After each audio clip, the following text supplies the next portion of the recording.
We love a good meet-cute when it comes to romantic relationships, like something straight out of the movies.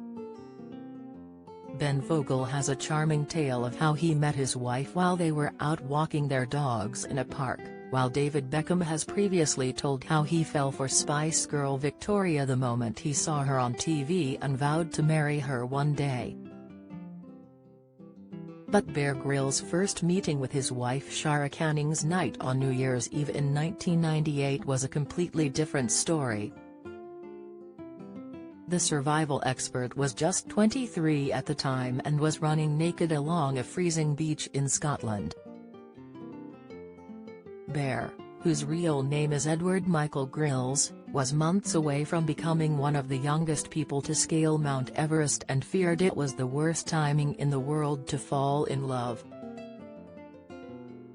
Recalling that fateful evening, he once said, "It was freezing on the north coast of Scotland, and a wave came and took my clothes. I was running around naked, trying to find my trousers." But the former Eton College pupil soon realized he was smitten with the stunning blonde and went on to pop the question. And it's fair to say it was a rather unusual proposal. He asked Shara to marry him while skinny dipping, telling Piers Morgan's Life Stories, "I pulled out the ring from my butt cheeks." The young couple tied the knot in 2000 and started marriage counseling from the off, with Bear explaining it was to stop things breaking in the first place. However, their newly-wedding bliss came to a devastating halt just months later when a cruel double tragedy struck, as Shara's father died, followed by Bear's death Sir Michael Grylls only 12 weeks later. Politician Michael died suddenly from a heart attack while recovering at home 2 days after having surgery to fit a pacemaker. Bear later admitted that the shock and grief of the two blows almost broke his marriage to Shara. "I didn't really have a job, and that was a worry, and then her father died. 12 weeks later my father died," he told The Times in 2019. "We were living on this rusty barge on the Thames and the boiler was broken. I felt overwhelmed. I couldn't talk to Shara because I felt I had to be strong for her." He went on to say that they were both in a bad way but seeing a very good therapist helped them. "For a young couple, a shared crisis can really make or break you. It certainly made us," he added.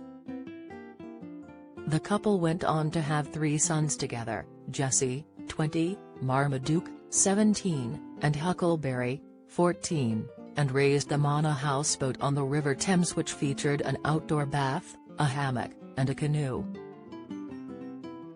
However, they've since moved into a luxury apartment at the redeveloped Battersea Power Station site and also thought to own a country home and seaside retreat.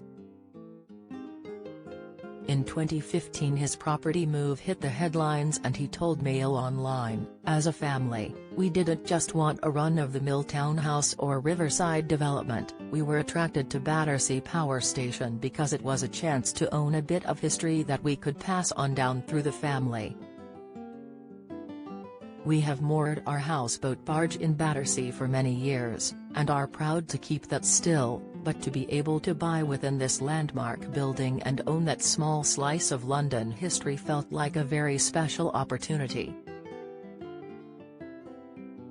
It will make a very unique home." The dad, who will appear on BBC's Who Do You Think You Are?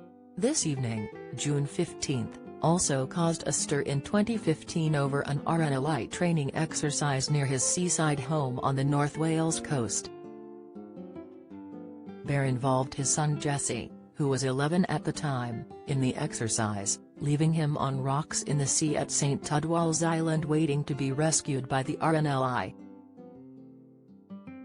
A spokesperson for the Royal National Lifeboat Institution said afterward that they did not appreciate the exercise involving a child. Bear Grylls put his son on the rocks and then the lifeboat, as part of the exercise, rescued him from the rocks. @RNLI has launched 15 times in the last 3 weeks, and some of our shouts do involve rescuing children. Last year, a third of all those rescued by Abersic were under 18. In hindsight, the child should not have been on the rocks, but everyone was acting with the best of intentions and getting valuable practice in rescuing a child. Bear later hit back at critics in a piece in The Times, claiming children needed to take more risks.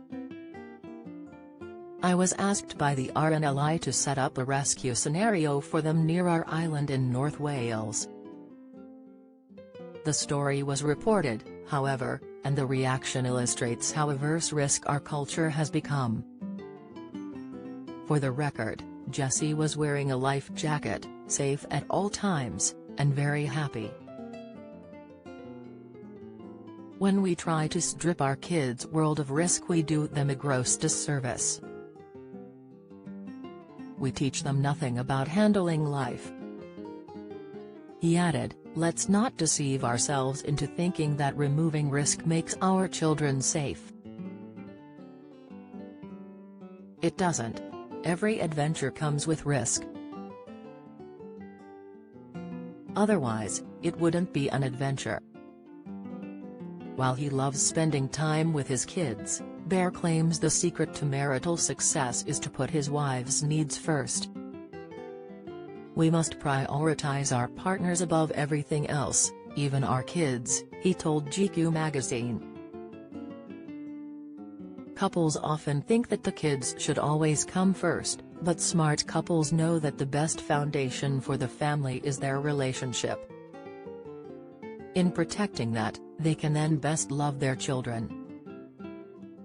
While Shara stays largely out of the spotlight, she reportedly once tenderly admitted that living with such a go-getter has its own challenges. "It's very hard being married to the person who, after breaking his back in 3 different places during a parachuting accident, then finally fought his way to recovery, and 2 years after that he entered to the Guinness Book of Records as the youngest Briton to climb Mount Everest."